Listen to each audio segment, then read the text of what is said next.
Hello, ShredderIsAlive. Thanks for your video response. Very well organised, very well scripted. Your videos always are, impeccably planned out. Mine, not so much.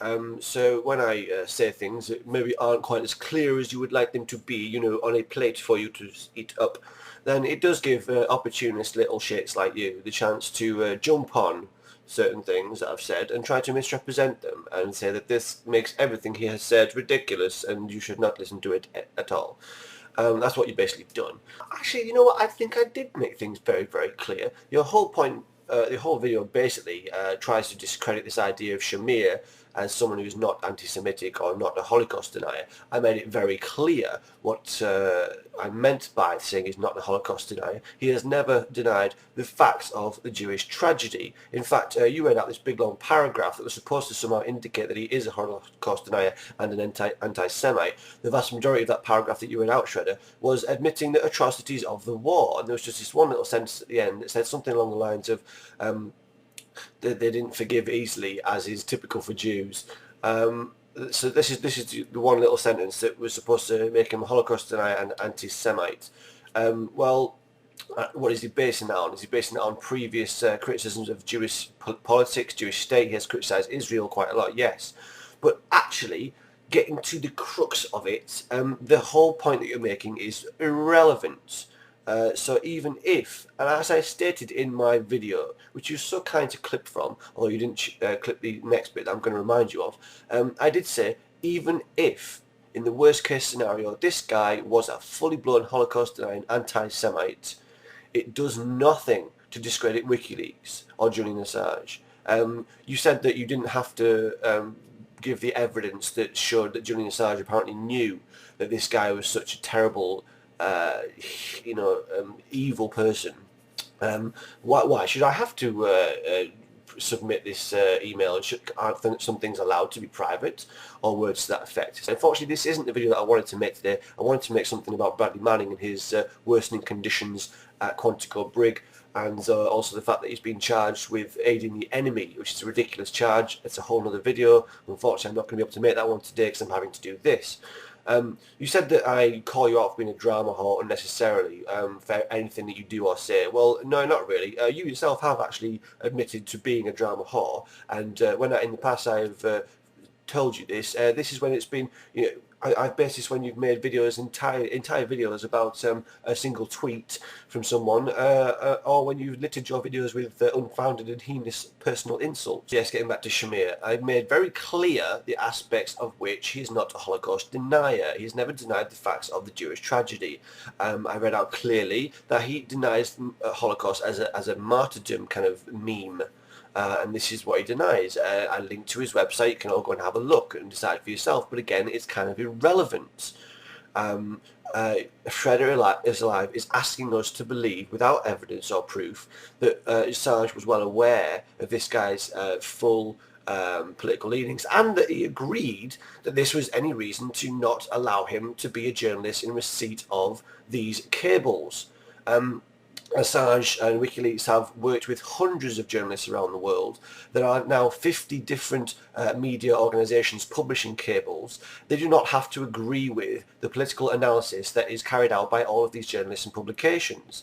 That is not their role. They are not there to sit in judgment on the people that will disseminate the information that is provided. Okay, but Shamir has criticised Jewish state, Israel, Jewish politics, this kind of thing. Does that make him an anti-Semite?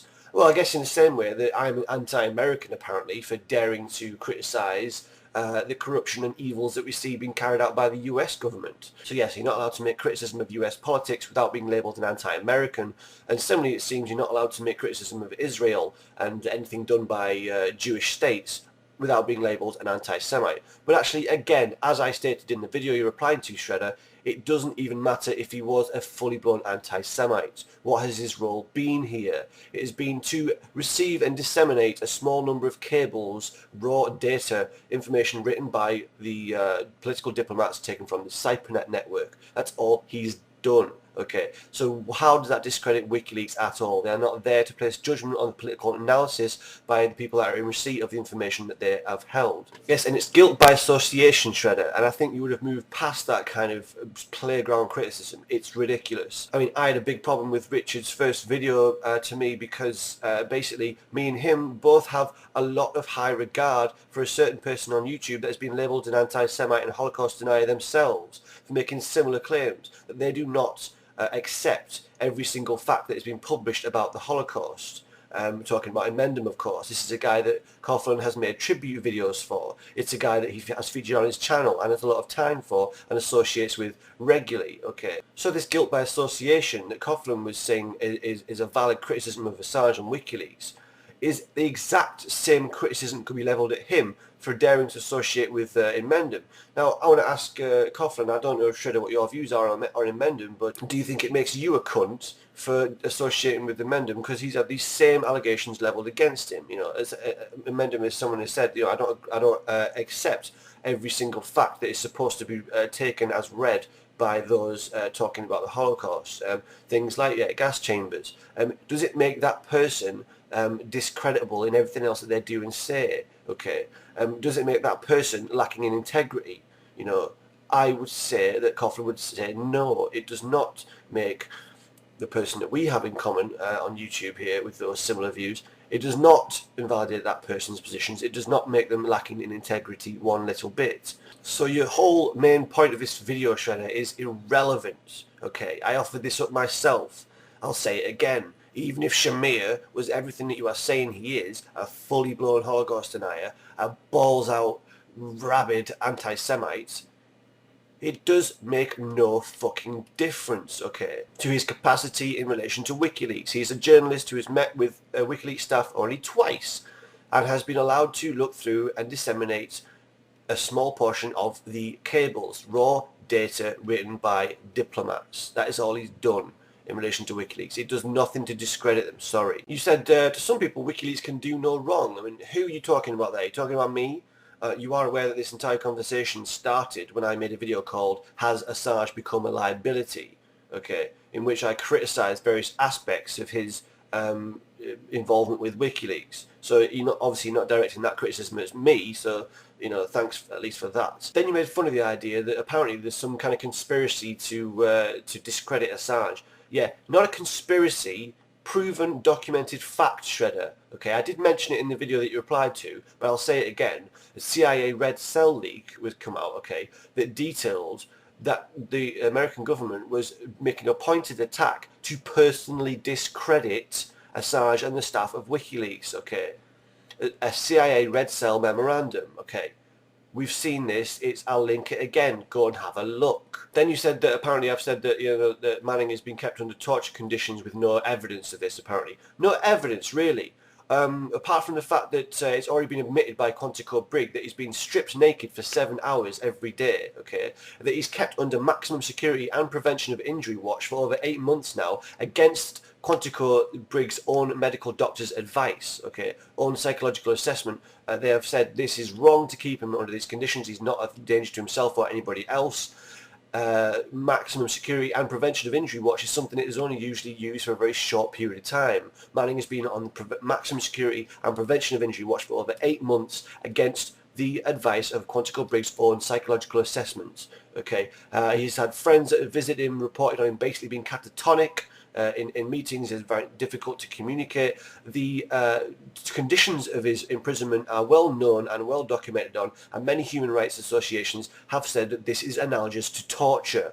Then you like to bring up the DeLand and Cole issue, which everybody who argues against me has to bring this up again and again and again, because it's, yes, a glorious failure of mine that I made the ridiculously insane mistake of quoting from another Dave Cole on a website that DeLand and Cole, Dave Cole, as he calls himself on his website, also is affiliated with the Atlantic Council. So yes, I made this terrible mistake of quoting one Dave Cole from another Dave Cole, and yes, I did apologise, as you said yourself in the video, but of course you're going to have to make the argument that doesn't mean anything, that you can't apologise for a mistake and move on. You can't do that. You have to make that argument, because later in your video you're going to make the argument that it doesn't mean anything, that Assange retracted his own thought process in this off-the-record conversation with his lot. about why people might be trying to discredit WikiLeaks and Assange based on his association with this guy. So you had to make that argument because the rest of the video was kind of based on it, really. I also kind of find it funny, Shreds, that in your video you say, since when has a lawsuit ever been a way of determining who is telling the truth? Right, so you don't think that a lawsuit is any way of determining who is telling the truth, and yet you ask, why hasn't Assange bring a lawsuit against Private Eye for this supposedly inflammatory commentary? So which is it? You know, should you bring a lawsuit, or is there no point doing that? So yeah, and also you said, you know, why should I have to provide these emails that prove that Assange apparently knew and agreed with, that more to the point, about the heinous aspects of Shamir's political stance? Yeah, so you're going to believe this without any evidence. Kind of sounds like a theist's argument, and I know you're not theistic, so I don't understand why you would go along with that line of reasoning. Oh, yes, I do. Wait a second, because you don't like me and you wanted to make a video attacking me. So we've established that even if Shamir, and I will grant you, let's all assume for the benefit of Shredder that Israel Shamir is a raging anti-Semite and a fully blown Holocaust denier. He's like, no, didn't happen, no, hate the Jews, they're all fucking horrible, terrible people. Despite the fact that his family is Jewish and he lives in Jewish culture, and the statement that I read out surely shows the nuances of his position on this. But let's just take Shredder's version of events. The reason that apparently he's such a terrible guy in this association with WikiLeaks is so damning, and the reason why WikiLeaks are culpable for the actions of Shamir is because President Alexander Lukashenko locked up a bunch of pro-democratic demonstrators, apparently as a result of the information in cables that were disseminated through Shamir. Okay, so then what if those cables had been disseminated by somebody else? What if the Guardian had covered, only the Guardian or the New York Times had displayed the information in those particular cables? Let's not forget that this wasn't a problem of forgetting to redact information. This is the usual criticism levelled at WikiLeaks and anybody that uses information from there, that they haven't redacted names. But that's not the criticism being levelled here. It's just that the information in a cable was enough to anger President Lukashenko of Belarus to lock up some pro-democratic demonstrators, right? Let's just first of all remember that Lukashenko is also the same president who violently suppressed post-election demonstrations in December and imprisoned 7 of the 9 candidates that stood against him. That's nothing to do with WikiLeaks. Yeah, Lukashenko imprisoned 7 of the 9 candidates standing against him in these democratic elections, okay? So, then that was nothing to do with WikiLeaks. This guy is obviously a fucking lunatic, okay? You know, and reading from The Guardian here, it says, but as Western governments and as the European Union in particular respond, they should view Lukashenko's brutal crackdown as a major turning point, the moment when the regime could no longer claim popular support and was forced to confront the failure of its antediluvian socio-economic model. So yeah, basically, the fact that Lukashenko has so desperately been trying to oppose democratic candidates and demonstrators shows that his regime is crumbling, okay? And you're going to hold WikiLeaks accountable for that in some way. That's some negative connotation directly why we should oppose Assange, WikiLeaks, or even Shamir himself. It's bullshit, Shredder. Then, Shredder, you said that apparently because Julian Assange had said that one of these people that he'd referred to was kind of Jewish because he was married to someone who's Jewish, you said that that was the retraction. No, that's not the retraction. According to Hislop, he literally said the sentence, forget the Jewish thing, okay? Forget the connections that I was making. You have pointed out to me that that was a fallacious conclusion to make. Forget the Jewish thing is a direct quote written by Hislop in Private Eye. So it was not just because he'd said that one of the people was related to someone Jewish. Okay. So as always, relevant links in the low bar, and that's all for today. Sorry I couldn't do the video that I wanted to do about Bradley Manning. I had to deal with this bullshit. So cheers, ShredderIsAlive. Goodbye.